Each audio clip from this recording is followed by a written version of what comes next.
Hello guys, Chamundi ഹിൽസിൽ പോയതിന് ശേഷം നേരെ പോയത് വേറൊരാളുടെ അടുത്തൊരു സങ്കടം പറയാൻ വേണ്ടിയിട്ടാണ്. അപ്പം മൈസൂർ വന്നാൽ നിങ്ങൾ മസ്റ്റായിട്ട് ഈ ഒരു ചർച്ചിൽ പോകണം. ഇത് സെൻറ്റ് ഫിലോമിന ചർച്ചാണ് കേട്ടോ. ഞാൻ എൻ്റെ സത്യത്തിൻ്റെ കണ്ണ് തള്ളിപ്പോയി. കാരണം ഞാൻ ഫസ്റ്റ് ടൈമാണ് പോണത്.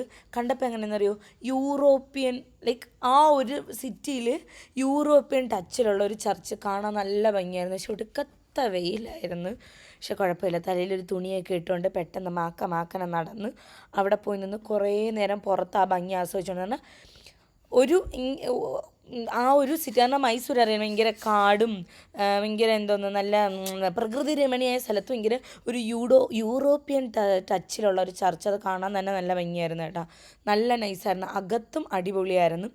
അപ്പം പുറമൊക്കെ കുറേ നേരം കണ്ടുകൊണ്ട് നിന്ന് നിങ്ങൾ പോകണമെങ്കിൽ നിങ്ങൾ മസ്റ്റായിട്ട് പോകണം. നമ്മളെ ഏഷ്യയിലെ തന്നെ വലിയ ചർച്ചുകളിൽ വൺ ഓഫ് ദ ലൈക്ക് ഒരു ബിഗ്ഗസ്റ്റ് ചർച്ച നമ്മുടെ ഇന്ത്യയിൽ മൈസൂരുണ്ട് തന്നെ ഭയങ്കര വലിയ സംഭവമാണ്. അങ്ങനെ അതിനകത്തൊക്കെ കയറി പോയി പ്രാർത്ഥിച്ച് ഫസ്റ്റ് ടൈമാണ് ഞാനിങ്ങനെ പള്ളിയിലകത്തിരുന്ന് പുറത്തുനിന്ന് പ്രാർത്ഥിച്ചിട്ടുണ്ട്. അകത്തേറി പ്രാർത്ഥിക്കണത് അത് ഭയങ്കര വേറൊരു എക്സ്പീരിയൻസ് ആണ്, നല്ല രസമായിരുന്നു. പിന്നെ നമ്മൾ ആ ചാമുണ്ഡി ഹില്ലിൽ ആ ക്ഷേത്രത്തിൽ പറഞ്ഞ് 10 പരാതി 11 ഇവിടെയും കൂടെ പറഞ്ഞപ്പോഴത്തേക്ക് ഒരു സമാധാനമായി.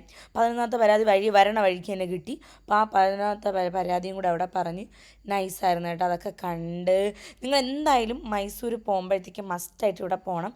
ഇങ്ങനെയൊക്കെ ഇഷ്ടമാണ്, ഇങ്ങനെയൊക്കെ പോകാനൊക്കെ ഇഷ്ടമുള്ളവരാണെന്നുണ്ടെങ്കിൽ നിങ്ങൾ മസ്റ്റായിട്ട് പോവുക. അതിന് ശേഷം ഞാൻ എല്ലാവരോടും നിർബന്ധിച്ച് അതിനടുത്തുള്ള ഒരു ആലി കഫേയിൽ കൊണ്ടുപോയി ഒരു സർബത്ത് കുടിക്കാൻ. വായി വയ്ക്കാൻ കൊള്ളില്ലാത്തൊരു സർബത്തൂടെ എല്ലാവരും കൂടെ കുടിച്ചതിന് ശേഷം ഞങ്ങൾ അടുത്ത സ്പോട്ടിലോട്ട് വിട വാങ്ങുന്നു ഗൈസ്. ചച്ച bye bye.